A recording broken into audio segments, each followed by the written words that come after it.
Avez-vous déjà tenu un chapelet entre vos mains et senti qu'une présence invisible vous observait? Ce n'était pas de la peur, c'était une sorte de présence, comme si, en touchant ces grains, vous aviez activé une ligne directe avec le ciel, ou réveillé quelque chose qui sommeillait en vous depuis des années. C'est exactement ce que Léon XIV a révélé, sans détour, dans l'un de ses messages les plus étranges et oubliés. Il ne s'adressait pas à des foules. C'était un enregistrement solitaire, filmé de nuit, avec la caméra tremblante, sans tiare papale, sans autel, juste lui, le chapelet et une bougie allumée.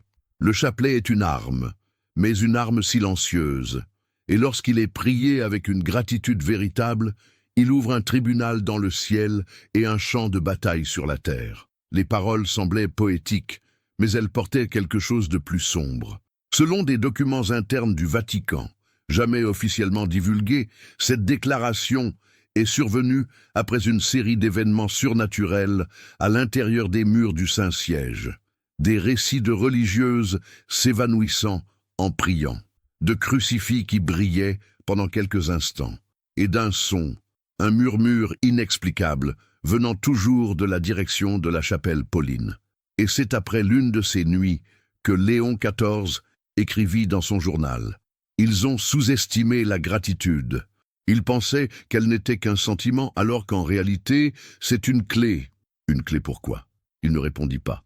Mais l'indice le plus révélateur se trouvait dans ses mains. Le chapelet. Pas comme accessoire, mais comme instrument de guerre. Mais, et voici le détail le plus oublié, le pape ne demandait pas simplement que les gens prient. Il demandait qu'ils le fassent avec une gratitude sincère, comme si c'était le mot de passe, le code secret. La différence entre des paroles répétées et un portail ouvert. Ce que la plupart des gens ne réalisent pas, c'est qu'il existe un type de prière qui ne fait que monter, sans jamais traverser. Des mots vides, des prières automatiques. Mais lorsqu'il y a une gratitude réelle, pas celle qui est feinte, mais celle qui jaillit d'un cœur brisé, d'un homme qui a tout perdu et qui loue quand même, quelque chose change dans le monde invisible. C'est comme si les cieux s'inclinaient, comme si le royaume prenait note. La gratitude véritable n'est pas un compliment adressé à Dieu, c'est une épée placée entre ses mains. Et celui qui prie ainsi le chapelet ne prie jamais seul. Peut-être est-ce pour cela que Léon XIV, cette même nuit, murmura quelque chose d'effrayant à la fin de l'enregistrement. Ce qui vient ne sera vaincu que par ceux qui ont un cœur reconnaissant, pas courageux, pas puissant, mais reconnaissant. La caméra tomba alors, et la vidéo ne fut plus jamais diffusée. Mais la question résonne encore aujourd'hui. Priez-vous par rituel, ou comme quelqu'un qui tient une arme invisible? Êtes-vous prêt à aller plus loin? Car ce que Léon XIV a commencé cette nuit-là ne s'est pas arrêté là. Quelques jours après cet enregistrement mystérieux, un groupe de moines bénédictins fut convoqué d'urgence au Vatican. Ils ne savaient pas pourquoi. Ils reçurent simplement une enveloppe scellée contenant une demande directe. Apporter un codex ancien conservé depuis le XIIe siècle, connu sous le nom de Libellus Gratiarum. Ce manuscrit, ignoré pendant des siècles, décrivait en détail d'anciens rituels de prière avec gratitude. Mais ce qui impressionnait le plus, c'était une note marginale, écrite à la main par un moine inconnu. Celui qui prie avec gratitude libère des anges prisonniers du temps. Des anges prisonniers du temps? Léon XIV y croyait. Lors d'une réunion privée avec ses théologiens les plus proches, il confia une théorie choquante, qu'il existait des messagers de Dieu désignés pour agir à certaines époques, mais qui avaient été bloqués spirituellement par l'endurcissement des cœurs humains, par l'ingratitude. Il cita le psaume 50. « Celui qui offre en sacrifice sa reconnaissance m'honore, et à celui-là je ferai voir le salut de Dieu. » Psaume 50, 23. Mais selon le pape, la partie la plus ignorée était le mot sacrifice. Pour lui, la gratitude véritable est un autel érigé avec la douleur. Quand on remercie en saignant, quand on loue même sans comprendre, on offre quelque chose que même les anges ne peuvent produire. Cela, disait-il, ouvre des portails. Et puis, quelque chose d'encore plus étrange arriva. Dans la basilique Saint-Pierre, lors d'une messe ordinaire, une femme simple, venue de l'intérieur de la Sicile, se mit à prier le chapelet les larmes aux yeux, murmurant entre ses sanglots « Merci Seigneur, même sans réponse, je te fais confiance ». À cet instant, plusieurs bougies s'éteignirent et se rallumèrent seules. Et plus tard, sur les caméras internes du Vatican, une silhouette lumineuse fut capturée derrière elle. Une figure aux yeux fermés, comme si elle venait d'être réveillée. Léon XIV resta silencieux pendant des jours. Mais il écrivit ensuite une autre phrase dans son journal. « Elle a libéré un gardien, et elle ne le savait pas. Gardien de quoi?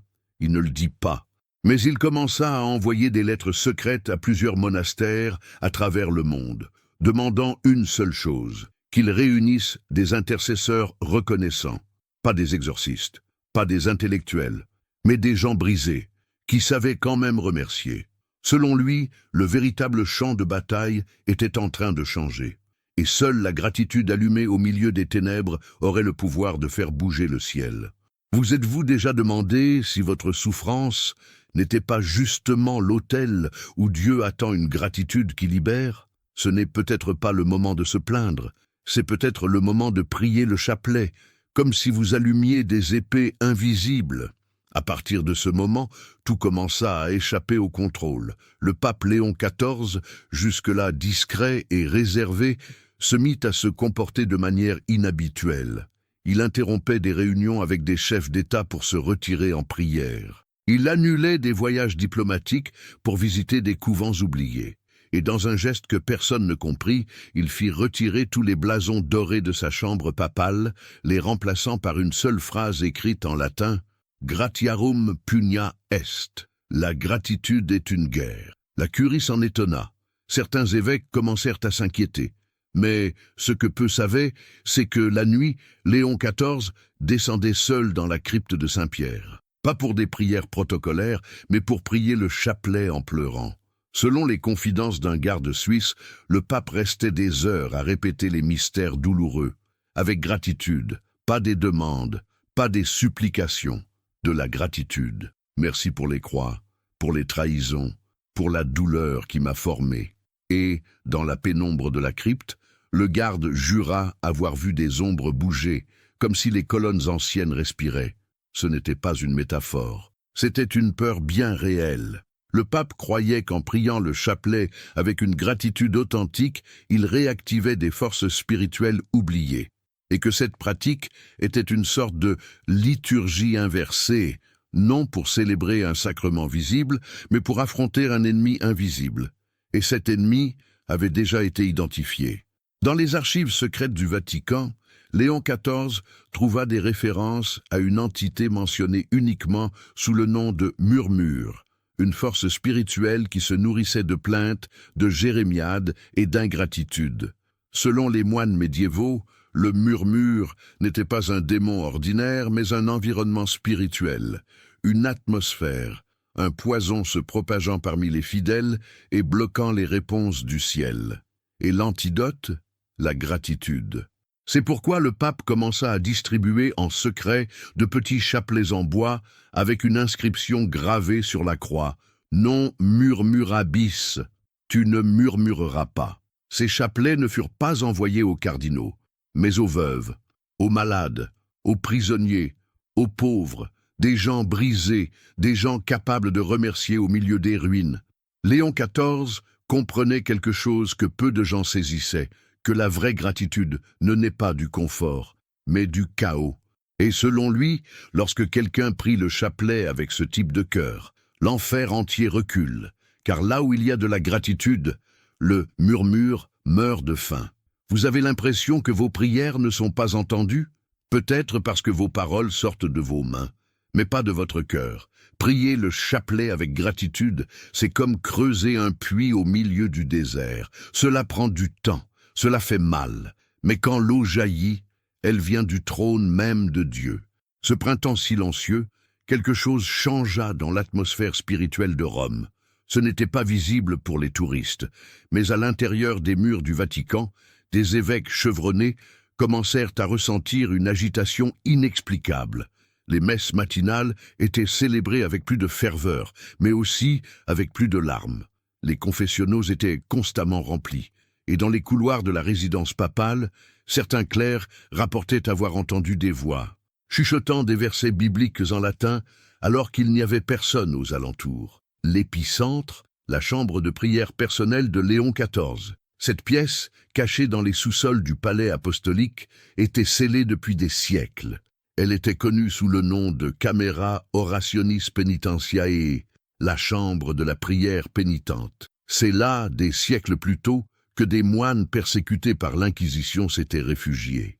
Et c'est précisément là que Léon XIV choisit de prier le chapelet avec gratitude, chaque jour, pendant 3 heures, sans jamais faillir. Un moine cistercien, invité en secret par le pape, écrivit dans son journal « Quand il prie, ce n'est pas comme un pape, c'est comme un mourant devant le trône de Dieu. Sa gratitude saigne. » Mais ce qui effrayait le plus ceux qui l'entouraient, ce n'était pas les chants, ni le silence. C'étaient les phénomènes qui commençaient à se produire autour de ceux qui recevaient les chapelets gravés « Non murmurabis ». Une femme ayant perdu ses 3 enfants dans un accident et qui malgré tout continuait à remercier Dieu, fut filmée à l'hôpital pendant qu'elle priait le chapelet. Sur l'enregistrement réalisé par hasard, on voit la lumière d'une lampe vaciller et une silhouette blanche passer derrière le rideau. Le médecin qui visionna les images, un agnostique convaincu, demanda à être baptisé 3 jours plus tard. Un autre cas fut celui d'un jeune homme dépendant à l'héroïne, qui reçut le chapelet lors d'une intervention de rue menée par les franciscains. En tenant les grains et en répétant merci, même en pleurant de rage et de culpabilité, il entra en convulsion. Mais ce qui ressemblait à une crise fut, selon les témoins, une délivrance. Il se réveilla des heures plus tard, murmurant « L'obscurité est partie, mais elle a laissé un vide. Et dans ce vide, j'ai entendu Dieu. » Ces récits parvinrent à Léon XIV, et au lieu de provoquer de la joie, ils éveillèrent en lui une sorte de frayeur, car il savait, quand les miracles deviennent fréquents, c'est le signe qu'un terrible événement approche aussi. C'est pourquoi il convoqua une réunion privée avec 3 cardinaux de confiance et déclara « Le prochain assaut ne visera pas la doctrine, mais la gratitude. » Il croyait que le monde moderne était en train de bâtir une culture de victimisation, de comparaison et de plainte, et que cela préparait le terrain spirituel idéal pour la manifestation complète du murmure. Et selon lui, seule une génération de reconnaissants pourra résister au nouveau système. Peut-être n'y avez-vous jamais pensé ainsi, mais votre gratitude pourrait être le seul rempart invisible entre votre maison et un effondrement spirituel. Pouvez-vous encore remercier, même en silence, même sans comprendre? Alors sachez ceci, le ciel écoute toujours. Si vous êtes arrivé jusqu'ici, c'est qu'un mouvement a déjà commencé en vous. Car la vérité, c'est que cette histoire ne parle pas seulement du pape Léon XIV, elle parle de ce qui se passe maintenant, et peut-être même dans votre propre foyer. Après que les signes se furent intensifiés, Léon XIV prit une décision sans précédent. Il convoqua un groupe secret de fidèles ordinaires, des gens anonymes, des personnes que personne n'applaudit, des veuves silencieuses, des malades oubliés, des jeunes ayant tout perdu, sauf la foi. Tous avaient un point commun. Ils priaient le chapelet avec gratitude, même en saignant intérieurement. Ce groupe fut baptisé d'un nom qui ne fut jamais révélé à la presse, les sentinelles du chapelet brisé. Ils n'avaient ni titre, ni autorité ecclésiastique, mais ils recevaient des lettres manuscrites du pape avec des instructions directes pour maintenir vivante la prière de gratitude dans des lieux stratégiques, hôpitaux, prisons, écoles, cimetières. Et partout où ces prières résonnaient, l'atmosphère spirituelle changeait. Une infirmière, membre des Sentinelles, raconta que dans son service de soins palliatifs, où la mort était une routine, les machines commençaient à dysfonctionner à des heures précises, 3 heures du matin, tous les vendredis, mais les patients ne mouraient pas. Ils se réveillaient et disaient avoir rêvé d'un homme vêtu de blanc, tenant un chapelet brillant comme le feu. Un autre détenu converti, après avoir reçu le chapelet du pape, eut une vision dans sa cellule.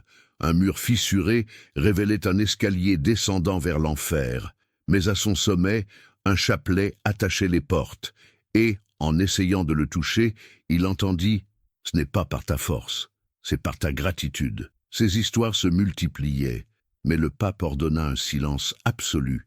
Pourquoi? Parce que, selon lui, si la gratitude devenait un spectacle, elle perdrait son pouvoir. Et voici le point qui pourrait vous bouleverser. L'ennemi n'a pas peur du chapelet, il a peur du cœur qui le tient. Un cœur reconnaissant. Blessé, oui, mais qui choisit encore de faire confiance? Comprenez-vous maintenant pourquoi le pape disait que la gratitude est une guerre?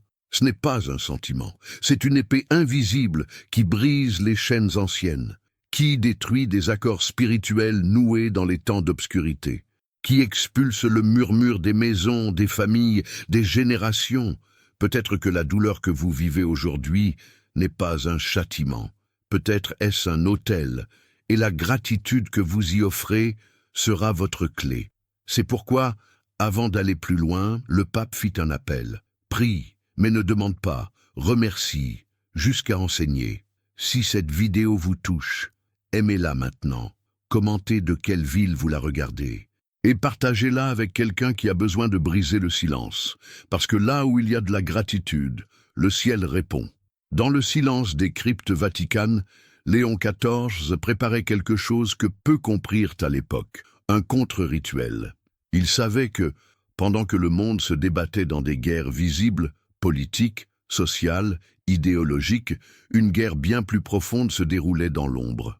Une guerre pour les fréquences spirituelles, pour les atmosphères, pour des pensées répétées qui deviennent des prisons invisibles. Le pape commença à enseigner que l'ingratitude constante n'était pas seulement une faiblesse émotionnelle, mais une invocation déguisée, une sorte de prière inversée. Se plaindre, c'est prier les ténèbres, disait-il. C'est pourquoi le chapelet, avec une gratitude sincère, n'était pas qu'une prière. C'était de la rébellion, un sabotage contre un système spirituel qui se nourrit de notre frustration.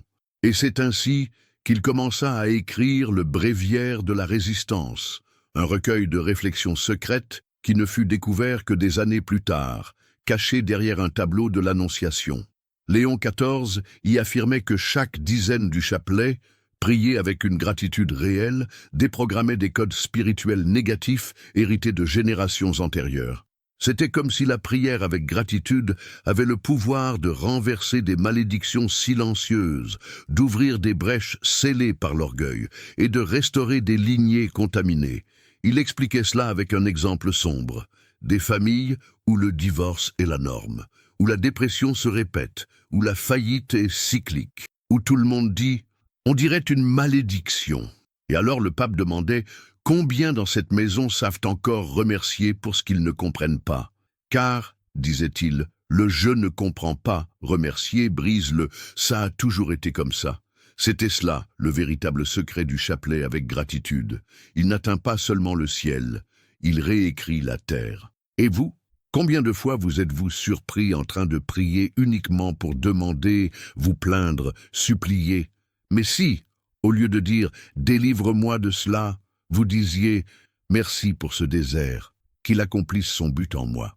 Ce simple renversement change tout, car la gratitude est le langage des sauvés, de ceux qui ont déjà vaincu, même avant que la victoire se manifeste. La gratitude est un cri de guerre spirituelle que l'enfer ne supporte pas. Avez-vous déjà imaginé que les chaînes qui vous entourent n'ont peut-être pas besoin d'être brisées par la force, mais par la louange? Alors essayez aujourd'hui, ne demandez rien, remerciez et observez, car là où il y a de la gratitude, l'ennemi est désarmé. Vous entendez? Pas avec vos oreilles, mais avec votre esprit, car il existe une fréquence qui résonne quand quelqu'un, brisé de l'intérieur, s'agenouille pour prier et choisit de remercier. C'est comme si le monde invisible tremblait pendant une seconde, comme si des démons nourris par la plainte étaient expulsés par la simple force d'un mot « merci ». Et c'est exactement ce qui commença à se répandre dans certaines régions d'Europe après la mission silencieuse des sentinelles du chapelet brisé, sans caméra, sans annonce, juste des chapelets remis en silence, des prières faites dans le secret. et une vague de phénomènes défiant toute explication logique. Dans une petite ville de Belgique, une femme aveugle depuis l'enfance commença à prier le chapelet chaque jour avec gratitude en disant « Merci pour l'obscurité qui m'a appris à écouter ». 30 jours plus tard, elle se réveilla avec la vue restaurée. Les médecins affirmèrent que c'était impossible, mais elle répondit « Je n'ai pas demandé à voir, j'ai juste remercié pour la cécité ». À Naples, un ancien mafieux en détention sécurisée commença à prier le chapelet avec le groupe secret. Au 22e jour, il eut une vision du visage du Christ, ensanglanté, disant « Ta gratitude a percé la prison ». Il ne fut pas libéré de sa cellule, mais il fut libéré de la culpabilité. Et cela révèle un point profond que Léon XIV soulignait avec des larmes. La gratitude ne change pas toujours la circonstance, mais elle change toujours l'atmosphère. Et dans le monde spirituel, l'atmosphère est tout. Quand vous murmurez, vous invitez les ténèbres. Quand vous remerciez, vous dégagez de la lumière, même sans parole. Le pape enseignait que chaque mystère du chapelet prié avec gratitude crée une fissure dans les structures spirituelles qui emprisonnent des villes entières. Ce n'est pas de l'exagération, c'est la guerre, mais sans poudre, sans cri. Une guerre qui commence quand quelqu'un dit « merci » pendant que le sol tremble. C'est pour cela que Satan hait le cœur reconnaissant, car un cœur reconnaissant voit Dieu là où personne ne le voit. Loue dans la perte, loue dans la douleur, loue dans la vallée. Et cette louange est un cri que l'enfer ne peut pas faire taire. Vous comprenez, il se peut que votre famille soit en pleine guerre spirituelle et que vous attendiez un miracle. Mais peut-être que le miracle attend votre gratitude.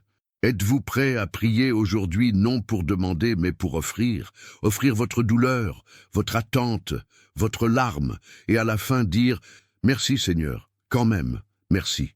Les murs du Vatican ne furent plus jamais les mêmes après cela.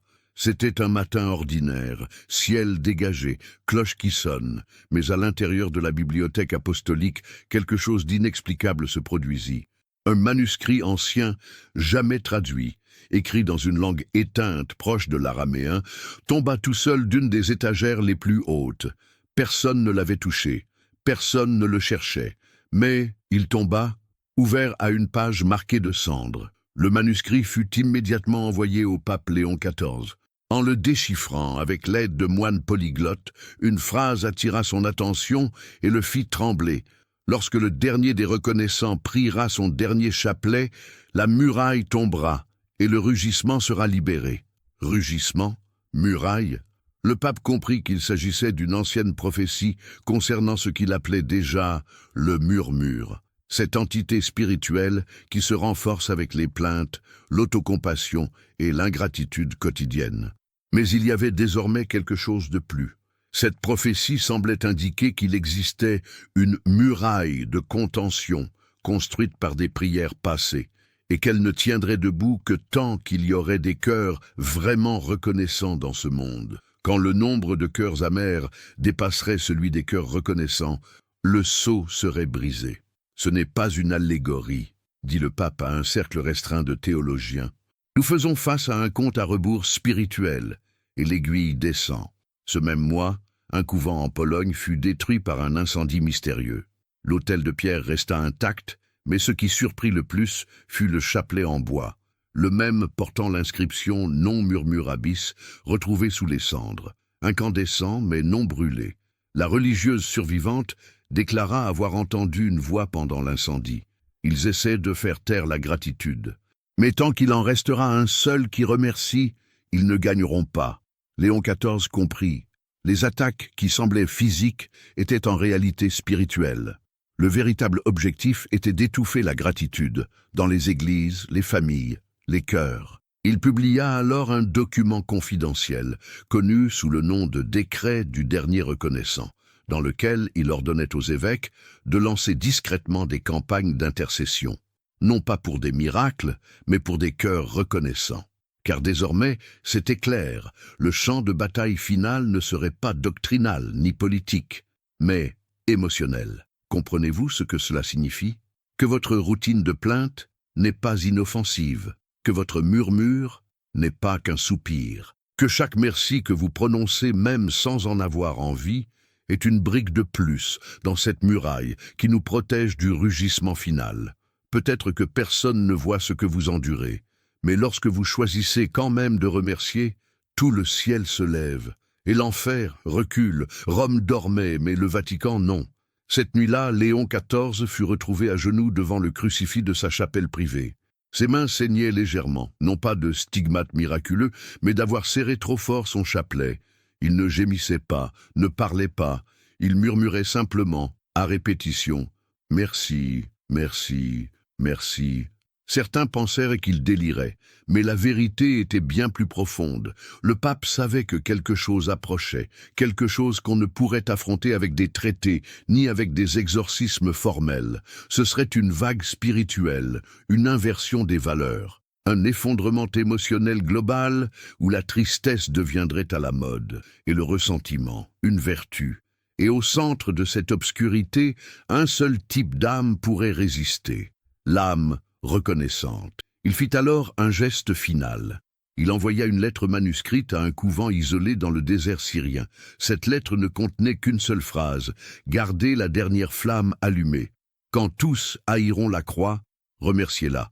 Cette même semaine, des tremblements de terre secouèrent la Turquie. Une tempête solaire perturba les réseaux de communication en Europe du Nord. Et, de manière inexplicable, une statue de la Vierge Marie à Marseille, devant des centaines de fidèles, se mit à pleurer, des larmes dorées. L'Église ne fit aucune déclaration officielle, mais Léon XIV savait, les signes s'intensifiaient.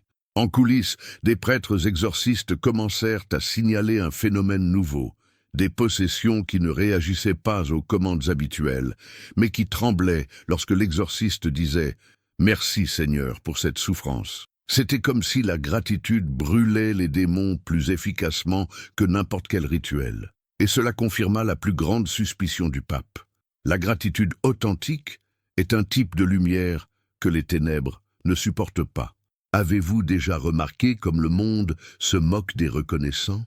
Comme ceux qui remercient dans la douleur sont vus comme des fous, des naïfs, des faibles? Mais en réalité, ce sont eux les véritables guerriers.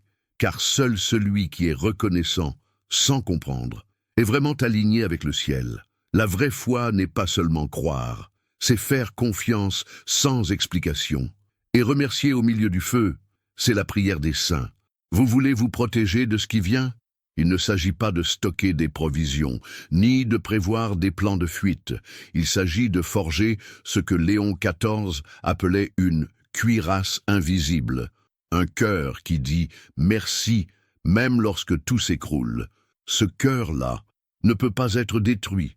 C'était la nuit au Vatican, mais dans les archives secrètes, une lumière restait allumée. L'un des plus proches collaborateurs du pape trouva, posée sur le bureau, la dernière lettre écrite par Léon XIV avant son retrait final.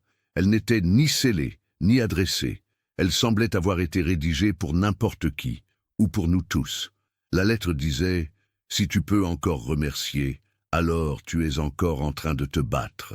N'abandonne pas, car le rugissement a déjà commencé.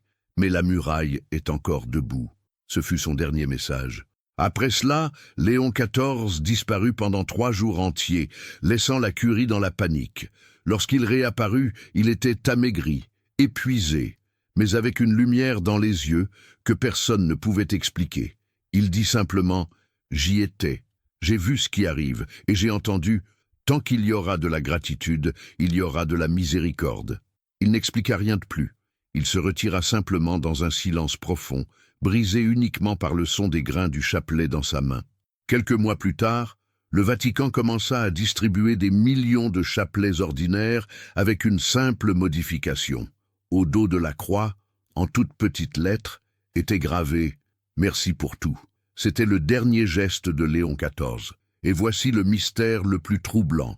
Les lieux où ces chapelets commencèrent à être priés avec une gratitude véritable connurent des transformations spirituelles sans précédent. Des maisons marquées par le suicide devinrent des foyers de réconciliation. Des mariages au bord du divorce retrouvèrent le pardon. Des églises froides se mirent à revivre des larmes, des genoux pliés, des guérisons. Mais le plus impressionnant fut un événement survenu à São Paulo, au Brésil. Lors d'une veillée rassemblant plus de 40 000 jeunes, tous reçurent le chapelet et furent invités à remercier, en silence, pour chaque douleur qu'ils portaient. La foule demeura dans un silence absolu pendant 7 minutes, et à la fin, un vent puissant traversa le stade. Les micros éteints tremblèrent, les caméras cessèrent de filmer, et beaucoup rapportèrent avoir entendu, dans leur esprit, « J'ai reçu votre louange ». Le lendemain matin, les journaux annoncèrent qu'aucun hôpital de la ville n'avait enregistré de cas de violence domestique cette nuit-là, un fait inédit depuis des décennies. Léon XIV ne vécut pas pour voir les fruits de tout cela, mais peut-être qu'il le savait. Peut-être que c'était là le secret depuis le début. La gratitude est une langue que l'enfer ne peut pas déchiffrer, car le diable comprend la peur, il comprend la haine, il comprend le doute. Mais quand quelqu'un, blessé, trahi, ruiné, dit malgré tout « Merci Seigneur », il n'y a aucun enfer qui puisse rester debout. Êtes-vous prêt à devenir cette voix? Alors faites-le maintenant, prenez votre chapelet, respirez et remerciez. La guerre invisible continue, mais vous savez déjà quelle est l'arme la plus redoutée.